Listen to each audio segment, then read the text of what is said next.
يا ابن الخول سلمني على امك. يا ابن المتناكة يا ابن المتناكة يا ابن المتناكة يا ابن الشرموطة يا ابن المتناكة يا ابن المتناكة.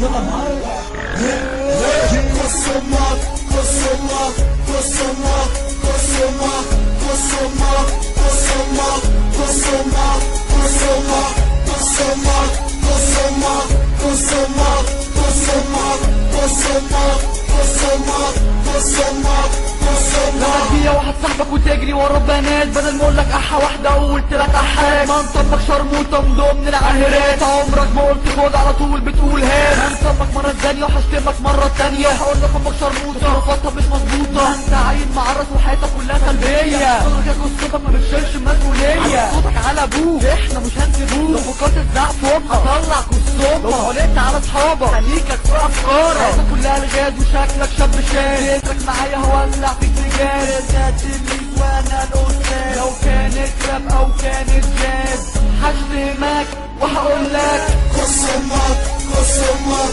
قصمك قصمك قصمك قصمك قصمك قصمك قصمك قصمك قصمك قصمك قصمك قصمك قصمك قصمك. لو في مصلحة قدامك تبيع اي حاجة هو الابن واسمه ما تعرفش الجد انسى قصمك طريقك سد تجري تصاحب واحد عشان العربية تلزق له في البيت وتلزق له في الكلية وتكمل له في الرايحة وتعرس له في اللي جاية تجيب له قرش حشيش او حتى تجيب له قية. ما انت شاب معرس ومعروف في اسكندرية وفكالك هيوريك وفي ايزك هيديك ابعد عنه لا يزيك ويجي يحطه فيك. ما انت خاول وشرموط وفي عيني هنفوت مفيش بينا اي حدود هشتمك لو هموت اناديك وانت كتوت مسمعش صوتك يا قلوط انا جاي زي الحوت هحركك في الرموش انا من السموت كلنا بأعلى صوت.